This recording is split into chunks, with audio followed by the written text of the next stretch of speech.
Olá pessoal, hoje eu tô aqui com a Grazi. A Grazi, além de minha amiga, ela também é terapeuta ayurvédica. É assim que fala, terapeuta ayurvédica. Pode ser. O pessoal tem falado muito terapeuta Ayurveda, mas Terapeuta qualquer um dos ayurveda. dois. E eu quis gravar esse vídeo hoje pra contar pra vocês sobre. Eu andei postando aí que eu tô fazendo um tratamento novo, né? De, de ayurveda. E eu queria contar um pouco mais pra vocês sobre por que eu estou fazendo isso e quais os benefícios de eu estar fazendo isso. E aí eu relutei um pouco, assim, eu faz um tempo, já faz uns 5 anos mais ou menos, que eu comecei a cuidar da minha alimentação e eu comecei a ficar muito mais saudável do que eu era. E muita gente acha que eu sou super saudável, só que eu percebia que eu não tava tão saudável assim, e a Grazi era uma das pessoas que sempre falava pra mim que tinha coisa pra ajustar. E eu, teimosa, falava assim, mas já tá ótimo assim, já tá ótimo. Só que com o tempo, né, eu percebi que a minha teimosia estava prejudicando um pouco e que realmente tinha que ceder aos conhecimentos da Grazi. Porque essa ciência realmente, assim, eu venho estudando um pouco sobre ela já há algum tempo e também conversando muito com a Grazi. E aí esse ano eu falei assim, vamos dar um novo salto, um novo passo em direção a uma vida mais saudável e mais conectada. E aí eu quero contar pra vocês um pouquinho na visão da Grazi, o que ela acha que eu precisava melhorar na minha alimentação e como essa minha alimentação, apesar de ser boa, tava afetando, né?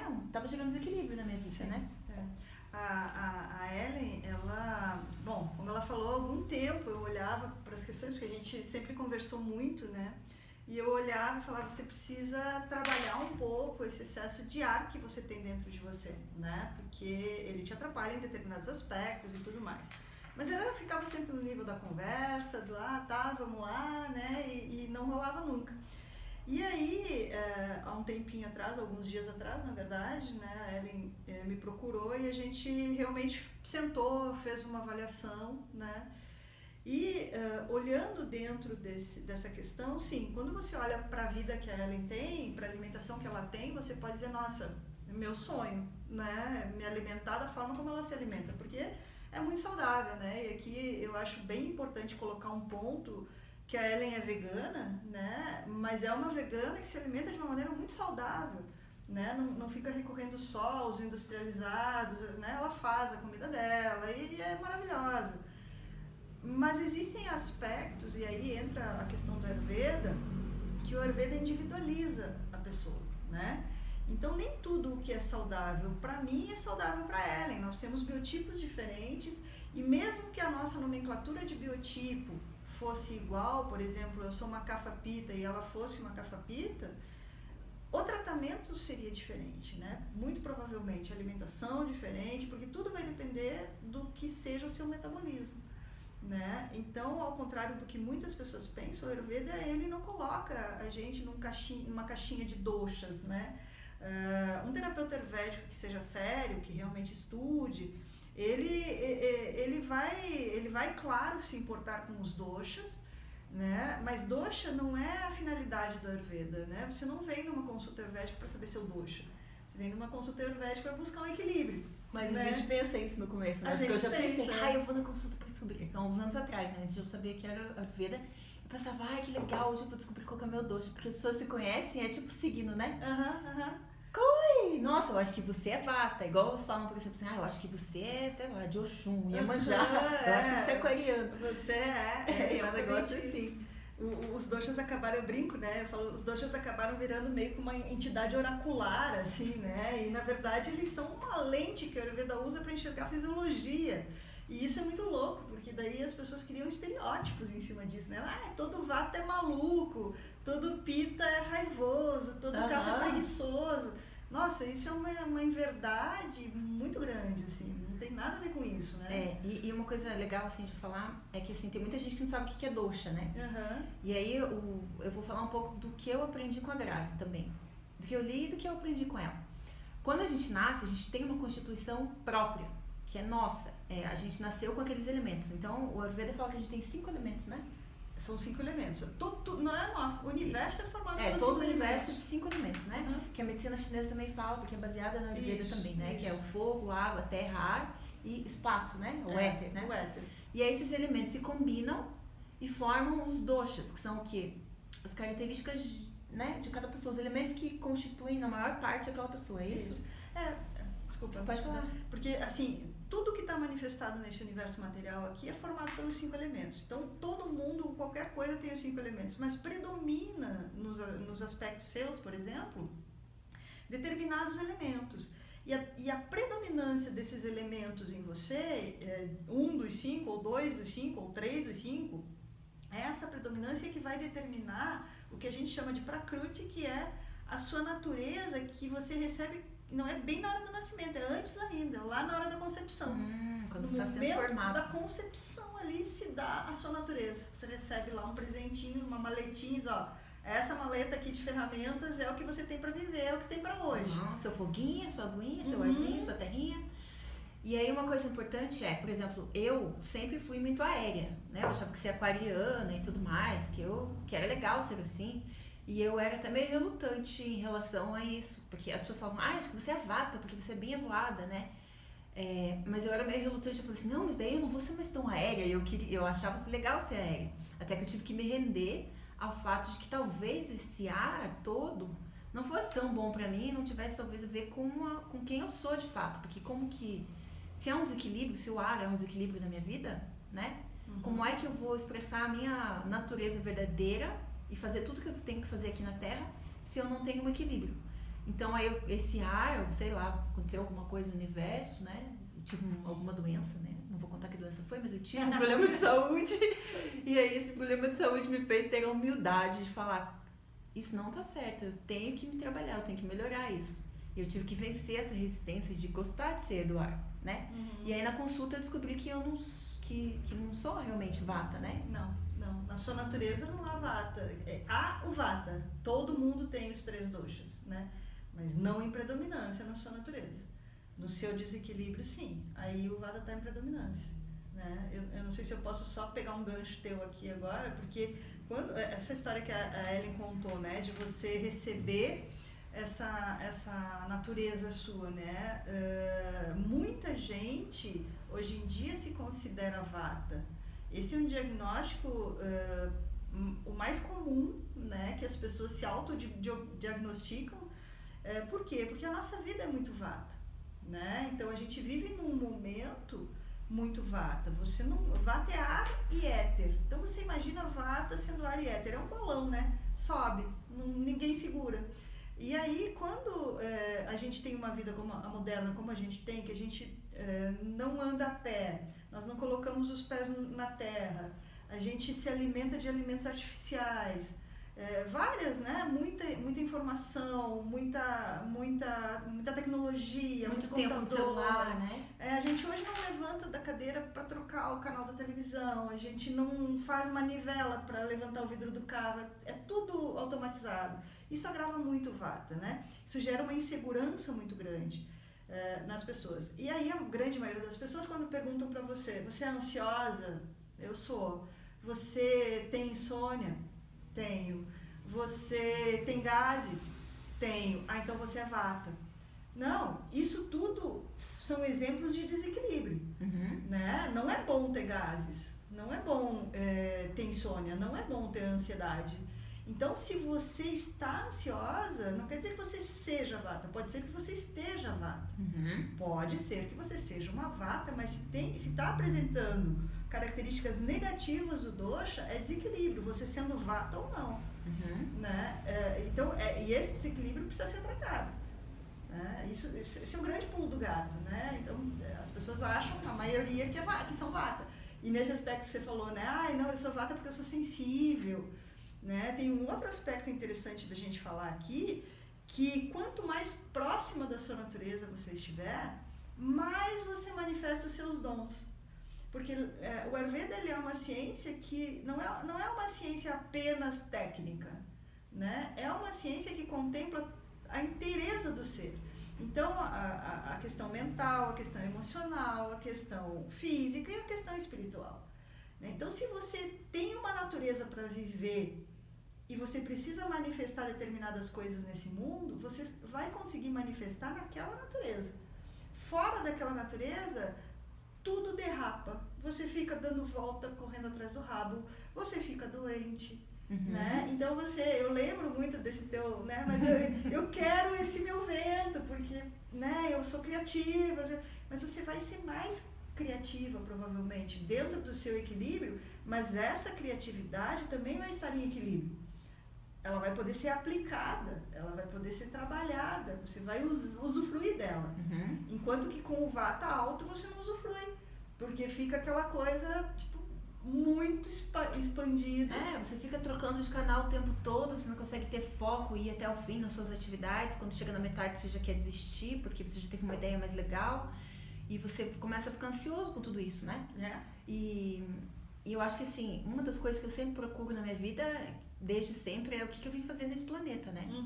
Então, eu acho que a Ayurveda, ela traz muito essa questão, assim, porque quando a gente está fora do nosso eixo, digamos assim, porque eu acredito que nós todos viemos fazer alguma coisa aqui na Terra, né? Seja lá o que... Nem que seja manifestar sua própria natureza. Que é manifestar sua própria natureza. É isso. É para isso que a gente está aqui. Acho que assim, a gente está aqui para ser feliz, né? E você só vai ser feliz se manifestando. Você não tem como ser feliz manifestando outra coisa ou outra pessoa. Né? Ou buscando o tempo todo coisas externas, né? Sem que elas venham do seu íntimo, né? Exato. E eu queria contar para vocês também que a Ayurveda, ela é considerada... Eu falo certo, Ayurveda? Ayurveda, ela é considerada a mãe das medicinas, porque ela já existem registros, está falando com a Grazi hoje, de que ela existe já há 9.000 anos, né? Então, todas as outras medicinas que surgiram depois dela, surgiram com base nos conhecimentos da Ayurveda. Porque ela não é, assim, uma ciência que trata somente da nossa saúde física. Ela trata da saúde em termos amplos, né? Em termos amplos, sim. Porque, assim, olha, a gente precisa entender que o Ayurveda, ele está inserido dentro de um contexto filosófico e tradição que se chama Vedas. Né? O que são os Vedas? Os Vedas são as escrituras antigas da Índia, né, que contém o Veda. O que é o Veda? O Veda é o conhecimento. Né? Então, os Vedas, eles são escrituras que nos trazem a melhor forma, ou nos indicam, nos dão um caminho de qual seria a melhor forma para interagir com esse mundo. Né? Então, lá dentro da literatura védica, você vai encontrar como fazer um discurso, como plantar, como, sei lá, como conceber uma criança. Tudo isso está lá dentro. E por que a gente não conhece isso? A gente não conhece Desde pequena eu ficava assim, gente, por que não inventaram um manual da vida pra gente saber como ela é? Porque a gente não aprende nada, a gente não aprende nem comer direito. E por estar inserida o Ayurveda dentro da tradição védica, ele tem o mesmo objetivo do Veda, ou dos Vedas, que é o conhecimento, é saber quem eu sou. Né? Quem eu sou. Né? Quando eu falo assim, o meu braço tá doendo, quem que tá falando? Não é esse corpo, porque esse corpo tá doendo. Né? Então, o sujeito que tá falando, quem é? Esse sujeito, ele tem uma condição muito linda de todos nós. Da pior pessoa que você possa conhecer até a melhor pessoa que você possa conhecer, todos nós temos a mesma origem. E o objetivo da ciência védica é justamente esse, é autoconhecimento. Então, existem 4 braços da ciência védica, que são 4 braços aplicados da ciência védica, que são o Ayurveda, que é a ciência médica.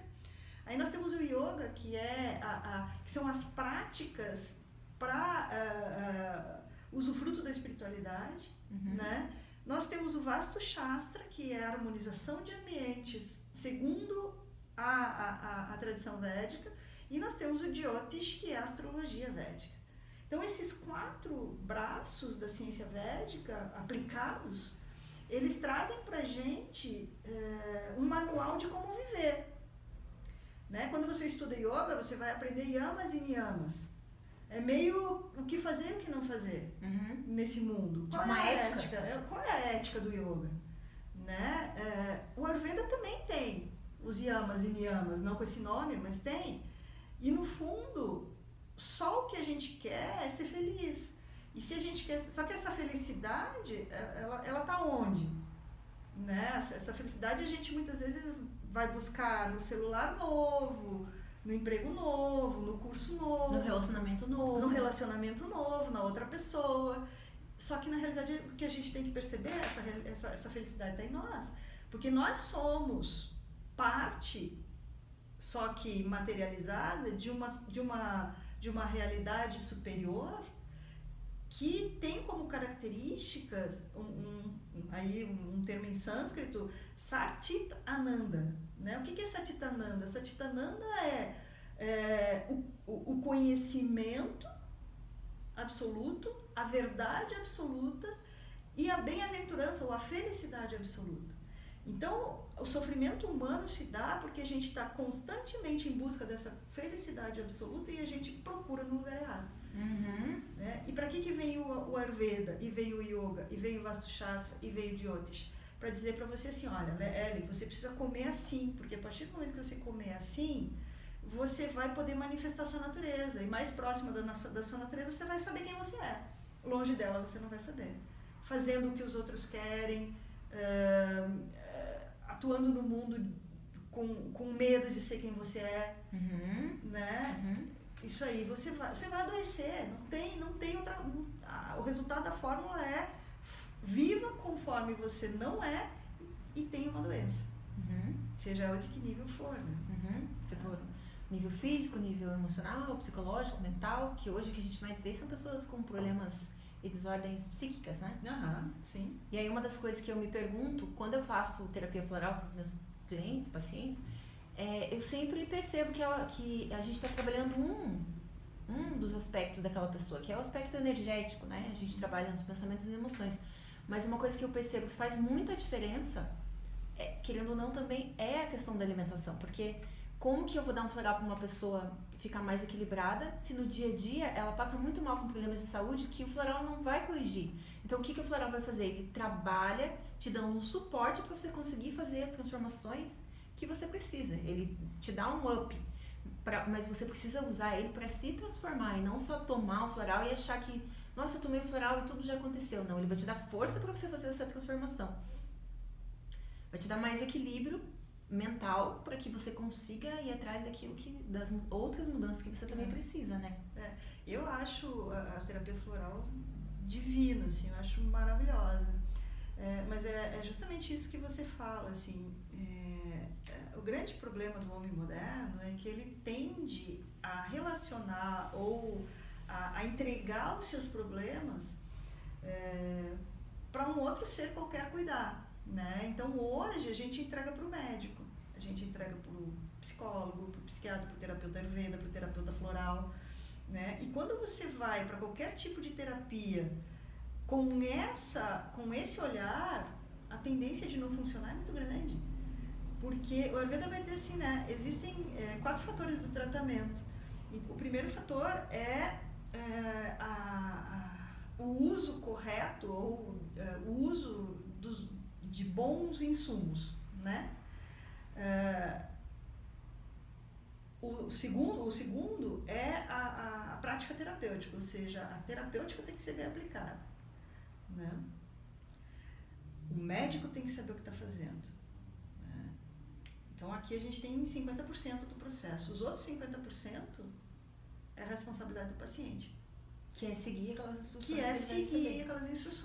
Que é ter tônus, Então, quando a gente estuda os clássicos, né, eles têm uma linguagem antiga, eles vão falar que um bom paciente tem que ter memória.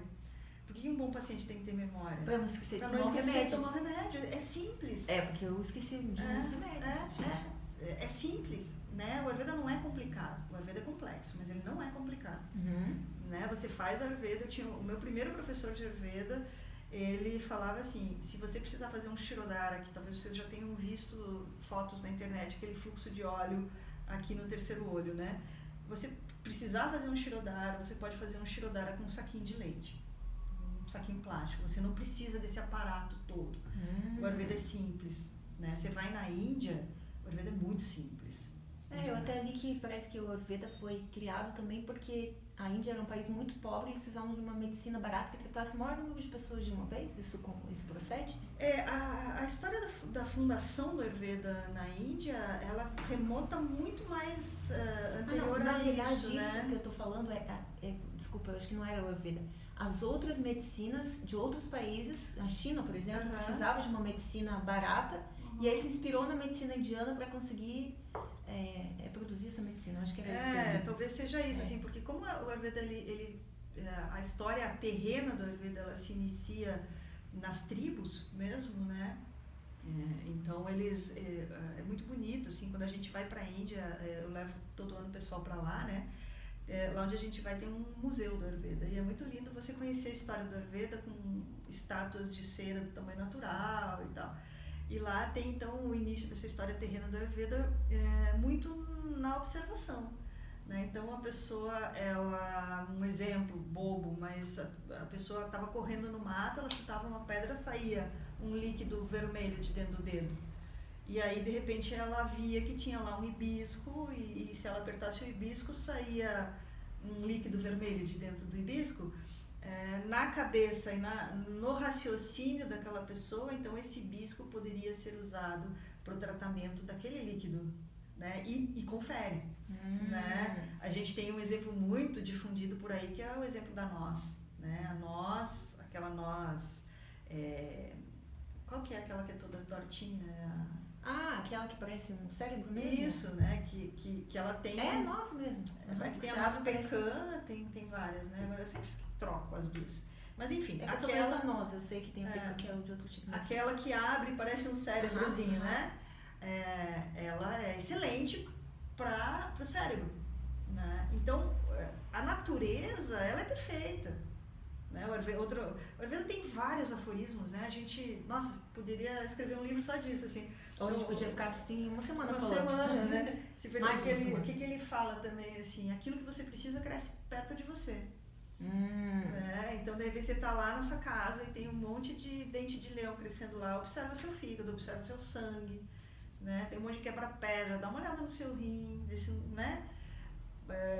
É um jeito até da natureza, da sua própria natureza, né? Conversar com você. Você Sim. Conversa com a natureza. Mas é que a gente as pessoas estão muito longe, distantes da natureza, Desconectados, né? Total, né? E estar longe da natureza também é estar longe de você mesmo. Esses dias eu estava andando no parque, porque assim, quando eu viajei para a floresta amazônica, e quando eu estava na floresta, quando a gente acabou ficando imerso lá, a gente começa a conversar com as plantas. Pelo menos isso aconteceu comigo, eu comecei a conversar com as plantas. E morando aqui, eu comecei a perder essa conexão com elas. E aí esses dias eu estava andando no parque e eu senti vontade de fazer isso de novo, eu comecei a fazer. Só que aí o que eu me perguntei? Eu falei, como é que eu posso fazer isso quando eu estou na minha casa e eu não tenho plantas? Que natureza é essa? Aí veio uma intuição que falou bem assim, gente, o teu sangue são os rios, o teu cabelo são as árvores, estão crescendo o tempo todo, você pode se conectar com a natureza o tempo inteiro, porque a natureza também somos nós, né? Nosso corpo é a própria natureza. Então, me veio essa questão assim de que se a gente se focar nessa natureza, né? Na busca por essa natureza, ela é interna, e é interno isso também, né? Porque e assim, se manifesta. Você imagina a autoobservação, né? Então, o Ayurveda trabalha 90% das vezes através da interação dos opostos, né? Então, é muito simples de você pensar. E antigamente as pessoas faziam muito isso. Quando eu nasci, eu sou do interior do Rio Grande do Sul, eu era uma criança que tinha prisão de ventre, um bebê que tinha prisão de ventre. E eu lembro, já um pouco maiorzinha, da minha avó, da minha mãe fazendo enema em mim, né? Colocando supositório ou fazendo enema. Eu lembro de ter tomado óleo de rícino para desvermifugar, né? Então, as pessoas que têm essa conexão com a natureza, elas fazem a sua própria medicina. Isso é Ayurveda. O Ayurveda nasceu na Índia, mas ele não é um patrimônio indiano que você precise trazer ervas de nomes que quase não tem vogal para você poder fazer Ayurveda. Não. Ele é um patrimônio de toda pessoa que está próxima da natureza. É um patrimônio do humano, daquela pessoa que consegue se conectar com a natureza. Que são aquelas vovozinhas que trazem aquele chá, que elas vêm na cabeça delas, nós temos que tomar isso aqui. Exatamente, isso é fazer Ayurveda, né? Quando a gente recebe indianos aqui, agora não tanto porque eles já estão acostumados a vir, mas no início, quando eles não vinham muito, estavam começando a vir, eles ficavam espantados, assim. Eu até conversei com uma amiga minha ontem, que um deles, um dia, aqui em Curitiba, a gente andando de carro e tal, e ele olhou para mim e falou, sabe, a gente percebe a qualidade da saúde de um povo pela quantidade de farmácias que tem. Na Índia, cada família tem a sua farmácia própria. E sabe como é que é? Ele falando pra mim, né? Sabe como é que é essa farmácia? É um pedaço de pedra. A gente tem um pedaço de cúrcuma seca, um pedaço de gengibre seco, um pedaço de sândalo seco, tem pós disso, daquilo. Criança machucou lá fora, primeira coisa que ela vai fazer, na Índia eles moram tudo junto, né? Um sistema familiar um pouco diferente da gente, a primeira coisa que ela vai fazer é correr pra avó. A avó vai pegar o seu kit de primeiros socorros, que é uma pedrinha, ela vai esfregar a cúrcuma com gengibre, sei lá, qualquer coisa ali, vai colocar uma aguinha de rosas ou água mesmo, tá? Vai passar na ferida, naquele arranhão, naquele esfolado. É isso. A gente só vai pro hospital se precisa de hospital, né? Hoje em dia você vê crianças nascendo hoje, tem mais carga horária de hospital do que eu tenho minha vida inteira. É verdade, é verdade. Isso tem criança que tá toda semana no hospital. Uhum. Ah, tá com virose. Tudo é virose, né? Tudo é virose.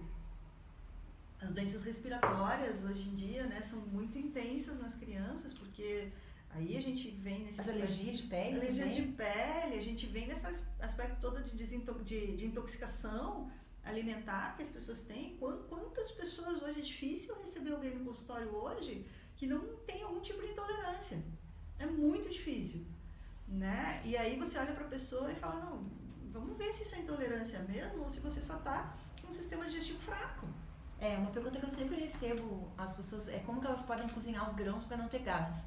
Mas aí eu cheguei à conclusão de que, na verdade, a gente é que não está processando direito os alimentos, não são eles que são o problema, né? Por exemplo, o feijão, o grão de bico, tem muita gente que passa mal quando come, porque tem muita gente que quer virar vegetariano e fala que não vai conseguir porque não consegue se alimentar de grãos porque os grãos dão gases. E aí eu falo do jeito que tem que preparar, que reduz, né, se você deixar de molho, mas uma coisa que eu percebi agora, durante o meu tratamento, é que o problema não são eles, o problema sou eu, porque quando eu não tô bem, realmente eu tenho gases, mesmo colocando todas as ervas e tudo mais, que agora a gente tá fazendo uma dieta até... Depois a gente pode falar mais dela, mas o vídeo tá ficando meio grande. Acho que eu vou ter que cortar esse vídeo em partes. Eu acho que já deu mais que 10 minutos, né? Deixa eu ver aqui. Deu 28 minutos. Meu Deus do céu, a gente já vai ter que cortar em 2. Então é isso, eu acho que esse vídeo, né? Eu acho que pra esse vídeo tá bom, né? A gente vai fazer outros, eu acho, né? Eu acho, porque a gente tem muita coisa legal pra falar e eu acho que vocês vão gostar do que a gente tem pra contar. Isso aí. Valeu.